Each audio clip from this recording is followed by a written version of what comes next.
Man's Search for Meaning, Christophers, Em Busca do Sentido, livro de Viktor Frankl, que eu li já faz alguns anos, resolvi reler agora nesses tempos de eterno conflito, em especial no Oriente Médio, e os temas desse conflito me fizeram retornar a essa obra curta, mas essencial. Viktor Frankl era um psiquiatra que foi aprisionado no campo de concentração de Auschwitz e lá passou por, obviamente, uma terrível experiência que ele narra numa resumida biografia na obra, na qual ele aproveita e elenca a sua famosa logoterapia. Vou até ler aqui para vocês, tá? Esse livro é em inglês, eu acho que existe a versão em português, mas eu traduzirei aqui. Qual é a principal ideia do Viktor Frankl? Ele argumenta que nós não podemos evitar o sofrimento. É até uma forma de, novamente, estoicismo. Mas nós podemos o quê? Escolher como lidamos com o sofrimento. Como lidamos com as tragédias que acontecem em nossas vidas. E as tragédias são inevitáveis. Nós fazemos o possível para evitá-las. Até o rei Salomão, no livro de Provérbios ou Eclesiastes, diz que o acaso ele está sempre à espreita. Então você pode ser a melhor pessoa da face da terra, com o melhor coração, nada impede que você tropece, quebre o pescoço e faleça. Não é porque Deus quis que você foi para o céu, etc. Esses eufemismos que o homem, que o ser humano usa para atenuar a sua dor. Frankl argumenta que são esses mecanismos que nós devemos aprimorar e usar para lidar com tais ocasiões e seguir nossas vidas, seguir adiante. Um pleonasmo, mas necessário. Você segue adiante, sempre aprendendo com o passado, mas não vivendo nele. Daí que ele criou a chamada logoterapia, que na verdade não é bem sobre a busca da felicidade, mas sim na busca do sentido da vida. Farei um breve resumo aqui de algumas passagens que eu sublinhei para vocês. Ele começa, uma boa parte da obra, são as experiências dele em Auschwitz, terríveis. Depois, ele faz um pequeno compêndio sobre suas ideias da logoterapia. Man's Search for Meaning, Em Busca do Sentido, de Viktor Frankl. Ele começa falando sobre quando ele chega no campo de concentração de Auschwitz, que a primeira reação de qualquer pessoa quando passa por uma experiência traumatizante é o choque. É o sintoma que caracteriza a primeira fase de um trauma. Eu posso até, um pequeno parêntese, uma experiência pessoal, eu fui sequestrado faz pouco tempo, fiquei em cativeiro por 3 dias, fui torturado psicológica e fisicamente, fui espancado e até whatever, mas se nesses quase 3 dias preso, amarrado, no meio do lixo, na mata, foram uma experiência que eu não desejo para o meu pior inimigo, quanto mais você ficar mais uns 2 anos no campo de concentração de Auschwitz, rodeado de algo até melhor. Sugiro muito que vocês assistam A Lista de Schindler e o Zona de Interesse, que são 2 filmes que mostram 2 lados dessa mesma experiência, uma das piores que a humanidade já presenciou, eu tenho, pelo menos eu creio. E posso dizer que, voltando, quando eu fui pego pelos sequestradores, eu também entrei em um choque, ainda que eu, como sou muito racional, tento ser racional nessas horas, mas com mesmo toda a razão, ainda você fica com aquele choque, e claro, a sua mente, não, isso é um sonho, isso é alguma coisa. Vejam, sempre um eufemismo do cérebro tentando encontrar um meio de escapar de tal situação. Isso até lembra uma passagem do autor, do grande autor russo Dostoiévski.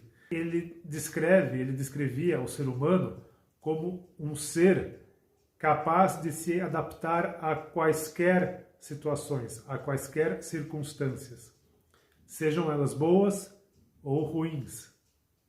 Uma passagem interessante. Humor was another em português. O humor era uma outra arma da alma para a luta pela autopreservação. Humor can afford an aloofness and an ability to rise above any situation, even if only for a few seconds. Ou seja, o humor permite que você escape. O humor é um escape. Você consegue escapar de qualquer situação ruim, mesmo que seja por alguns segundos, por alguns instantes, mas esses 2 segundos que você escapa fazendo uma piada, tirando sarro, alguma coisa, são suficientes para você perseverar. Lembrem-se disso quando vocês ou alguém ao seu redor acaba fazendo uma piada sobre uma situação que, em tese, não se faria. Na verdade, pode ser que a pessoa esteja utilizando o humor como uma válvula de escape. Um exemplo prático, meu bisavô, uma história muito comum na minha família, quando minha bisavó faleceu, ele era uma pessoa muito engraçada, ele gostava de piadas. Isso na Itália. Ali no velório, ele olhou para o corpo da minha bisavó, que estava no caixão, e falou, abre aspas, Bela, você me perdoe, mas eu tenho que contar uma piadinha que eu me lembrei agora. E contou a piada, claro que as pessoas conheciam o jeito dele, o caráter dele, não se importaram.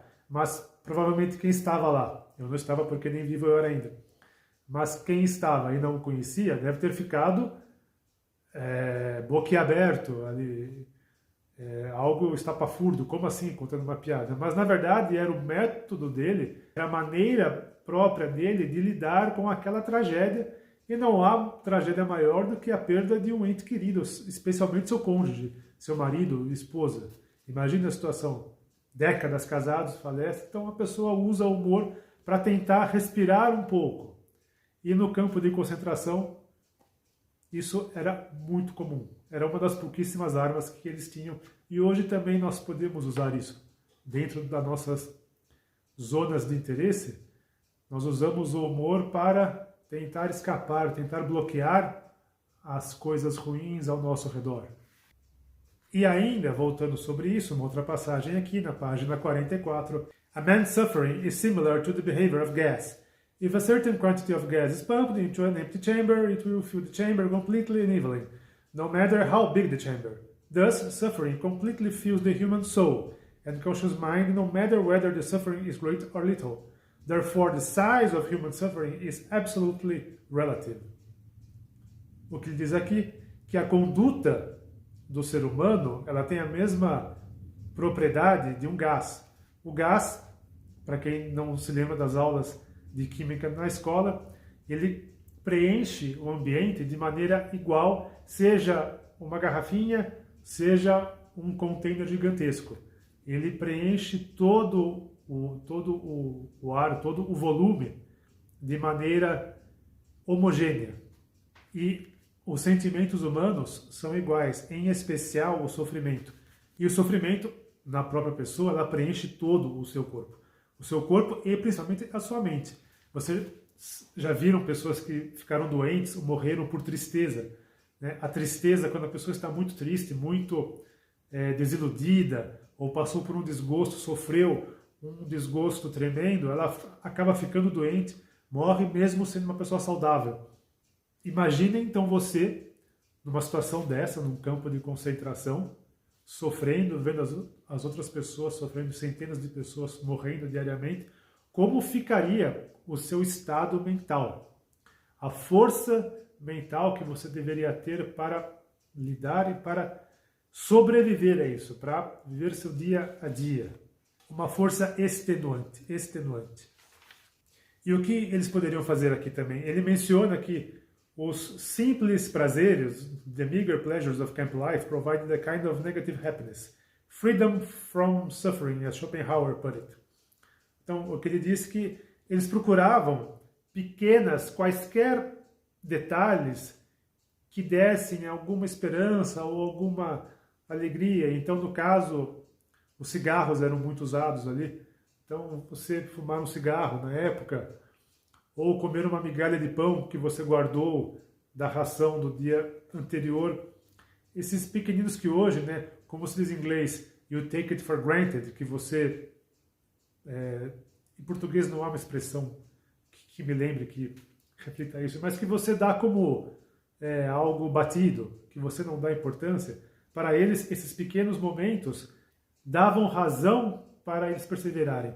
Quem não assistiu ao filme japonês Dias Perfeitos, Perfect Days, mostra muito isso, como o personagem do filme, o zelador de sanitários no Japão, em Tóquio, ele encontra prazer e alegria nos detalhes mais insignificantes.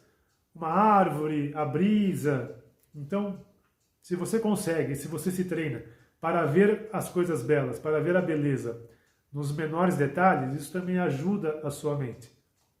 Schopenhauer chamava isso de liberdade do sofrimento, que seria uma espécie de felicidade negativa.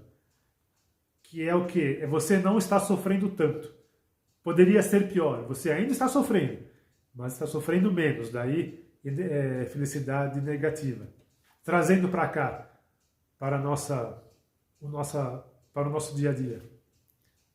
Então, se você está com uma enxaqueca, com uma dor de cabeça, horrível, horrível, mas você deita na cama e liga o ar-condicionado ou o ventilador, alguma coisa, sente aquela brisa, você ainda está doendo, você ainda sente dor, você sofre, mas aquele pequeno alívio, que não curou sua dor, mas te deu um pouquinho de alívio, você tenta focar nesse alívio e se sentir grato por isso, ajuda, claro, a melhorar a sua cabeça no futuro.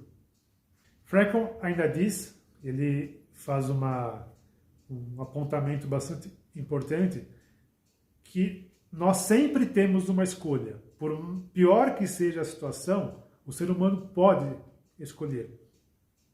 A apatia, ela pode ser vencida. A apatia é a pior das escolhas, porque é um caminho sem volta para o fim.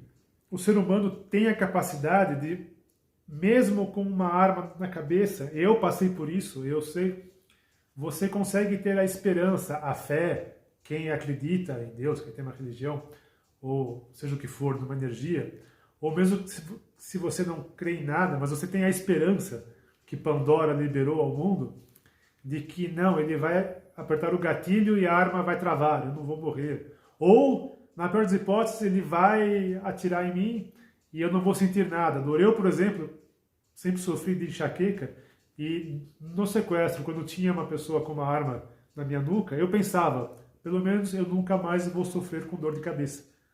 Então, naquele momento, eu tentei ver algo positivo. Não havia nada de positivo ali, Cáspita, né? Eu ia morrer, eu quase morri. Mas eu tentei olhar a coisa de um modo que falei, não, né? Pelo menos eu vou tentar extrair algo de bom. Isso é muito importante que nós façamos. É difícil, é muito complicado, mas se perseverarmos, os frutos serão bons, trust me. Pois tudo pode ser tirado de você. Tudo pode ser tirado de uma pessoa, exceto a esperança e exceto a escolha que ela fará na sua própria mente. A atitude que você tem diante de tal circunstância.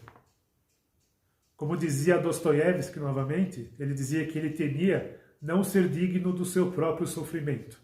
Por quê? Aí nós começamos a entrar na busca do sentido das coisas, da vida, de tudo. Então, se você está sofrendo, por que eu estou sofrendo? O que eu posso extrair de bom disso? O que eu posso ver o que eu posso ver nessa situação que me faça aprender algo? Então, se eu sofro e não aprendo nada, eu não fui digno disso. Eu fui sequestrado, eu aprendi a dar mais valor à vida. As pessoas que ficaram no campo de concentração, então, valorizam suas vidas e as dos outros na enésima potência. Se você tem dor de cabeça, eu aprendi, eu preciso me cuidar, eu preciso ir ao médico. Eu aprendi alguma coisa. Se você passa batido, não faz nada, ignora, não é legal, não é bacana. Porque o sofrimento, ele faz parte da vida.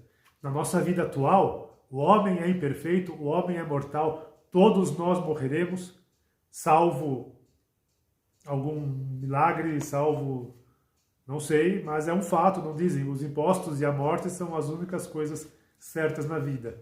Então, mais um motivo do porquê temos que aceitar o sofrimento. Claro, temos que minimizá-lo, mas aceitá-lo. Uma outra passagem que me chamou muito a atenção aqui no livro foi quando ele diz que a influência mais depressiva que alguém pode sofrer e que os prisioneiros em Auschwitz sofriam era a dúvida. A dúvida, pois eles não sabiam quanto tempo eles ficariam presos no campo de concentração. E viviam até algo que ele chama de existência provisória. Você está vivo, é quase ali em Auschwitz. E, por exemplo, eu, quando estava sequestrado, era uma existência lá o gato de Schrödinger. Eu estava vivo, mas não estava. Por quê? Eu poderia morrer a qualquer momento. Eu não sabia se eu seria solto, quando eu seria solto, como eu seria solto, se eles me amputariam alguma coisa, dariam um tiro na perna, no braço, não sabia, ou se sairia ileso. Poderia ser solto em 5 minutos ou em um mês. Imagina no campo de concentração, onde você não tem notícias sobre a guerra, nada, e ficaram anos ali. E a dúvida, ela acaba com o espírito, ela é um martelo, pelo menos para mim, ela é um martelo no espírito. Seja para algo bom ou seja para algo ruim. Pensem, se você prestou uma prova, um concurso, alguma coisa, você fica naquela expectativa se você passou ou não. Isso é muito ruim. Porque se você passou, ótimo, beleza, você comemora. Se você não passou, você fica triste, mas você já sabe o resultado. E aí você começa a lidar com como você fará para na próxima passar. Se você conseguiu um emprego, alguma coisa, a dúvida ela é terrível. Se você gosta de alguém e você vai pedir tal pessoa em casamento ou em namoro, você fica, putz, será que ela vai aceitar ou não, ele ou ela? Você fica na dúvida, você só saberá, você só sossegará depois de pedir. Se a pessoa aceitar, ótimo, celebration.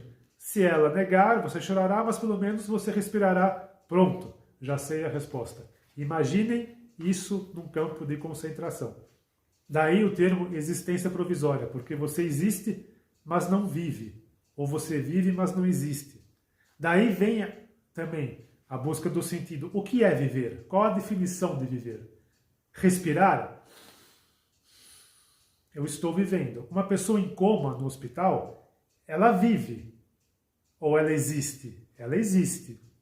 E ela vive no sentido puramente biológico, que o ar entra nos pulmões e o sangue recebe oxigênio, mas ela não está vivendo, ela não está percebendo o seu ambiente, ela não sente. Então, viver é sentir, você tem que sentir, usar todos os seus sentidos, o tato, as emoções, o gosto, whatever, cada um dentro dos seus. Uns gostam de comer, outros de beber, outros de viajar, outros de observar, pintar, fazer o que cada um gosta. Isso é viver. Agora, se você está preso, você não consegue fazer nada, você tem uma existência provisória. No campo de concentração, além de eles não poderem fazer nada, era trabalho, dormir, frio, trabalho, dormir, frio, nem comer eles comiam, eles não sabiam quantos minutos mais eles viveriam.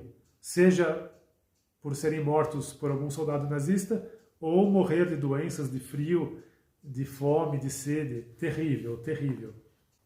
Uma outra passagem bacana que ele diz aqui é que ele se lembra das palavras de Bismarck. Life is like being at the dentist. A vida é como você ir ao dentista. Você sempre pensa que o pior está por vir, quando na verdade já passou. E aí ele comenta, ele emenda que os homens no campo de concentração acreditavam que as oportunidades reais da vida já haviam passado, quando na realidade elas ainda estavam por vir. Desafios e oportunidades. Pois o homem, ele sempre olha para o futuro.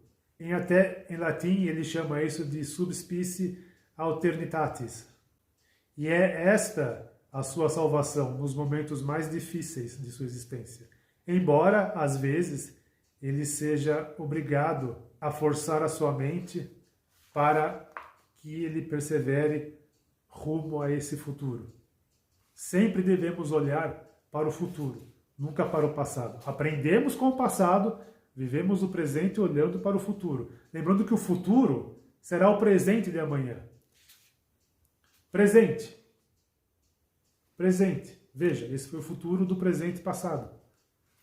É uma coisa até metafísica, mas é muito interessante. E fazendo um adendo aqui ainda, ele também cita Spinoza no seu livro Ética, que a emoção, que no caso o sofrimento aqui no livro, ela cessa de ser sofrimento assim que nós temos uma ideia clara dela na cabeça. Então, um exemplo prático aqui, na nossa rotina. Isso volta também ao estoicismo, tá? Tudo volta a uma forma estoica. Um exemplo bobo, a pessoa levou um fora de quem ela gosta, do namorado ou namorada. Ela sofre. Mas se ela para e consegue ter esse momento racional de desenhar no seu cérebro o motivo pelo qual ela sofre, bom, eu sofro porque a pessoa X, pelo motivo Y, não gosta de mim. Ok, então você já apontou para o seu sofrimento, você viu ele desenhado à sua frente, você tem ele como um objeto, e agora resta você crush it. Como você faz isso? Analisando as alternativas racionais para tal. Se ela não gosta de mim, ou ele não gosta de mim, eu tenho algo que eu possa fazer? Não. Tenho que fazer o quê? Bola para frente. Então, claro que você sofre, mas seu sofrimento ele já diminui ali quando você tenta normatizar a causa. E isso ajuda também a pessoa a perseverar. É difícil? É muito difícil. Um outro exemplo um pouco mais relevante. Um ente querido seu falece. Seu pai, sua mãe, parente, namorado, esposa, marido. Claro que você vai chorar, claro que você ficará triste. Mas, se você para pensar, a minha tristeza fará a pessoa ressuscitar? Altamente improvável, a não ser que você seja Jesus Cristo. Como eu acho que você não é, e eu também não sou, nós temos que lembrar o quê? Então, das coisas boas, pegar essas lembranças bacanas, levá-las conosco para o futuro e vivermos de uma maneira que honre a memória da pessoa que faleceu. Agora, você se jogar, luto, chorar dias, é entendível, óbvio, mas só será claro que nós temos que chorar também para expelir a tristeza.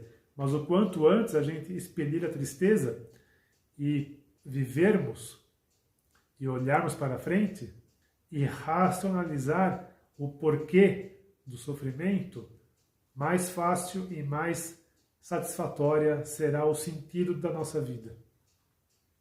Tudo isso que eu falo sobre o futuro terá um punchline no final aqui. Nós chegaremos lá, que é a ideia da logoterapia de Viktor Frankl. Palavras de Nietzsche. Aquele que tem um porquê para viver pode lidar e pode suportar com praticamente todo o como. Então, o como você vive pode ser suportado se você sabe o porquê você tem de viver. O sentido, the meaning. E aí chegamos numa das primeiras definições de Viktor Frankl. We had to learn ourselves, and furthermore we had to teach the despairing man that it did not really matter what we expected from life, but rather what life expected from us. Não importa o que nós esperamos da vida, mas sim o que a vida espera de nós. As questões sobre o sentido da vida não podem ser respondidas por frases prontas. Não há. Qual o sentido da vida é uma pergunta que não tem resposta. Cada um tem a sua resposta. Para uns é dormir, para outros é viajar, para outros é comer, para outros é crer em Deus, para outros é trabalhar, para outros é ficar milionário, whatever. Então, é o que a vida espera de nós. Nosso ambiente, como nós nos comportamos. É algo até um pouco difícil de você conceptualizar, mas quanto mais você refletir sobre o assunto, mais sentido fará. Lembra até Salomão, que dizia que tudo é vaidade? E tudo realmente é vaidade. Em tese, nós não precisamos de nada. Se eu ficar aqui assim, tomando água e comendo uma banana por dia, eu viverei. Eu não preciso de luz, de livros, de internet, de telefone, de nada, de absolutamente nada. Tudo é vaidade. Mas por que eu procuro alguma coisa que me agrada? Para procurar, para essa vida que está ao meu redor ter algum sentido e eu me encaixar nela de maneira coesa e que também me agrade. A vida é uma espécie de protocooperação, como nós aprendemos em biologia. Você ajuda algo, esse algo te ajuda. Você ajuda alguém, esse alguém te ajuda. E tudo que você sofre e aprende com isso te deixa mais forte. Como dizia Nietzsche, o que não me mata me torna mais forte. Essa frase é perfeita, excelente. Não sou muito fã de Nietzsche, mas essa frase eu concordo 200%. O Coringa também concorda, para quem assistiu ao Batman. E aí entramos, Viktor Frankl, na verdade, ele entra, depois que ele narra as suas experiências em Auschwitz, ele entra na sua logoterapia, a técnica que ele criou. Já havia criado antes do campo, mas ele aperfeiçoa durante a sua estadia em Auschwitz e depois ele implementa em Viena, na Áustria, onde ele passou sua vida pós-campo de concentração. Ele diz que o método da logoterapia ele é muito menos retrospectivo e menos introspectivo também, mas ele, ao invés disso, ele foca no futuro, ele faz o paciente olhar para o futuro. A logoterapia faz o paciente confrontar o seu futuro e se reorientar em direção sempre a ele, esquecendo os seus traumas passados. Até lembrando que logo vem do grego que significa sentido, meaning. Frankl tratava muito sobre pacientes que diziam ter uma frustração existencial. Isso hoje, também chamada de depressão, é muito comum. O termo existencial pode ser usado de 3 maneiras. Primeira, a existência em si, que é o ser humano existir, respirar. Eu penso, logo existo. Segunda, the meaning of existence. Qual que é o sentido da existência? Por que nós existimos?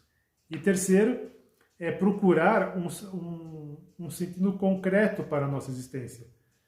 That is to say, the will to mean. Então, eu quero ter sentido, eu quero fazer alguma coisa relevante. Esse querer fazer algo relevante da sua vida é o que torna as pessoas frustradas existencialmente, em especial hoje, onde todo mundo trabalha, você precisa fazer 2, 3 faculdades, pós-graduação, doutorado, mestrado, falar 5, 6 línguas, senão, isso se você quiser ter sucesso na vida, e em especial na época de redes sociais, você entra lá, vê seu amigo viajando para aquele lugar, e você, talvez num emprego ali meia boca, e começa, você vê seu vizinho, aquele sentido que a grama do vizinho sempre é mais verde, pô, ele trocou de carro, ele frequenta tal lugar, alguma coisa ali, e eu tô aqui, minha vida não faz nada, a minha rotina é muito idiota, o que eu faço que provoca alguma diferença no mundo. É uma condição que ele chama de, em inglês, noological, que vem do grego nous, que significa mente. É uma neurose noogônica, não sei se em português isso está certo, que advém da frustração de você não ter um papel relevante no ambiente em que você vive. Seja na sua casa, seja no trabalho, seja geralmente dentro da sua profissão. Então você trabalha numa empresa, você trabalha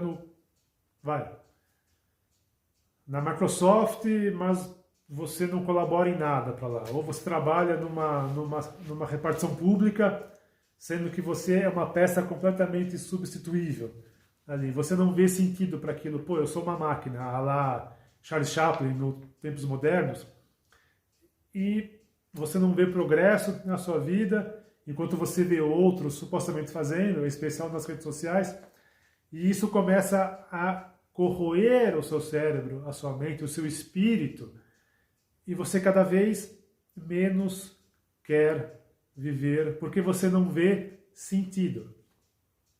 Aliás, isso explica uma pequena aula de economia, o porquê que o socialismo ou o comunismo, que é a culminação do socialismo, ele não funciona, ele é impossível. Então aí quem for de esquerda, que acha que o comunismo vai assumir, que devemos ser socialistas, já digo o porquê é impossível. No papel é lindo, mas na prática, você imagina, se você trabalha numa empresa e a empresa te diz, olha, o governo, na verdade, te fala, você trabalhará nessa fábrica, você encaixará a roda nesse canhão, nesses canhões de brinquedo, o dia inteiro, ok? Você terá sua casinha, você terá o seu carrinho, você pode escolher entre branco e preto ou vermelho, você terá o seu pão de manhã, o seu almoço, sua janta, você não morrerá de fome, você não passará calor nem frio pelo resto da vida. Você existirá, você viverá, mas é isso, você nunca mais terá nada mais do que isso, sua vida será isso até você morrer e você colocará as rodas nesse canhão forever. Ok, tudo bem. Qual incentivo você terá para colocar mais rodas nos canhões, para acelerar o processo, sendo que você não ganhará nada com isso? Zero. Muito provavelmente zero. Então a empresa não crescerá, não farão mais canhões, porque para você, tanto faz, você colocará o mínimo, irá para casa dormir, é uma existência completamente rotineira, sem sentido, você não vê sentido na coisa. Você eleva isso para uma escala macro, o país, a nação, a economia afunda, ela fica estagnada. Então a coisa não vai. Enquanto que os vizinhos estão ali trabalhando, produzindo. Por quê? Porque se eu produzir mais, eu ganharei mais. Claro, aí vai de cada um. Quem quer ganhar mais, trabalha mais. Quem quer ganhar menos, trabalha menos. Até podemos fazer um vídeo só sobre isso, que é uma coisa bem complexa e interessante. Mas isso traz de volta aqui, só esse parêntese, sobre como numa sociedade capitalista como vivemos, que permite que você faça o que você bem entenda, arcando com as consequências, e você por algum motivo não consegue fazer e fica frustrado por isso, daí vem a depressão. E a logoterapia trabalha muito isso. Vamos olhar para o futuro, não o que já passou. O que já passou se foi. Vamos corrigir seu rumo olhando always to the future, sempre para o futuro. Chave para entender o tema. Então, a logoterapia, resumidamente, ela faz o paciente encontrar o sentido na sua vida, sempre olhando para o futuro. É fazer a pessoa encontrar um objetivo que seja válido para ela, seja qual for, mas que há um objetivo, um goal distante ali que ela possa usar como foco e então encaixar a sua vida de uma maneira que faça ela encontrar sentido naquilo e, consequentemente, a fará mais feliz. Pois realmente a pior sensação que uma pessoa pode ter também, uma das piores, é a inutilidade. Você se sentir inútil, você ver que não ajuda em nada, seja em casa, para lavar uma louça, ou seja, ao tomar uma decisão que possa afetar toda a humanidade, mas você sentar, pelo menos eu digo isso para o homem médio, o homem normal, o ser humano normal, concluir que você não serve para nada, eu pelo menos me sentiria muito mal, muito mal.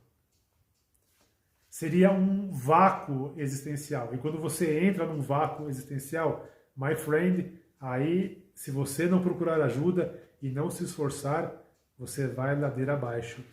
E isso não devemos permitir. Uma dica que ele sempre dá para os seus pacientes é: viva como se você já tivesse vivido sua vida uma vez e essa fosse sua nova chance, sua segunda chance. Live as if you were living already for the second time and as if you had acted the first time as wrongly as you are about to act now. Ou seja, traduzindo, viva como se você já tivesse vivido, está vivendo pela segunda vez, e você agiu da primeira vez de uma maneira tão errada quanto a que você está para agir agora. Então, aprender com os erros para, no futuro, corrigi-los e tomar o rumo certo. Essa é a chave. Depois ele fala muito sobre o sentido do amor, o sentido do sofrimento, tá? Que eu vou deixar aqui para vocês. Leiam esse livro, é um livro muito curto que você consegue ler em 1, 2 dias, tá? Com atenção. Eu reli o livro eu decidi reler após o conflito no Oriente Médio e após assistir também ao filme Zona de Interesse, me lembrou muito ele, falei, preciso rever alguns conceitos, por isso que eu resolvi trazer aqui para vocês. Em busca do sentido, Man's Search for Meaning. Quem puder, leia. Quem já leu, comente aí embaixo o que você achou, se você acha as ideias do Viktor Frankl válidas. Eu acho super válido, é super cool, é uma maneira estoica de olhar a vida, mas é um estoicismo otimista, sempre olhando para o futuro. É o que eu, pelo menos, tento fazer. Aprender com o passado, viver o presente, olhando para o futuro. Você também viver só o presente, como muitos pregam, né? Um total carpe diem, eu acho errado. Né? A pessoa que gasta dinheiro hoje, né? Amanhã, como diriam os babilônicos antes da invasão de Ciro, comamos e bebamos, pois amanhã morreremos. Realmente eles nem morreram amanhã, eles morreram hoje. Ah, mas por que eu vou trabalhar para viver amanhã, se eu posso curtir a vida hoje e tal? Equilíbrio.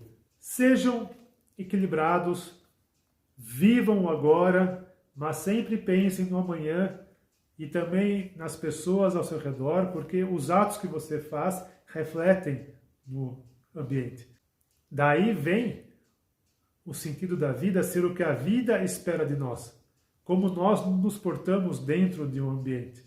Então devemos olhar para nós de maneira intrínseca, viver de maneira que nos agrada, mas também ajudar os próximos para que no futuro, que será o presente de amanhã, nós também possamos continuar a viver como desejamos ao lado das pessoas queridas e que os outros também possam viver com sentido.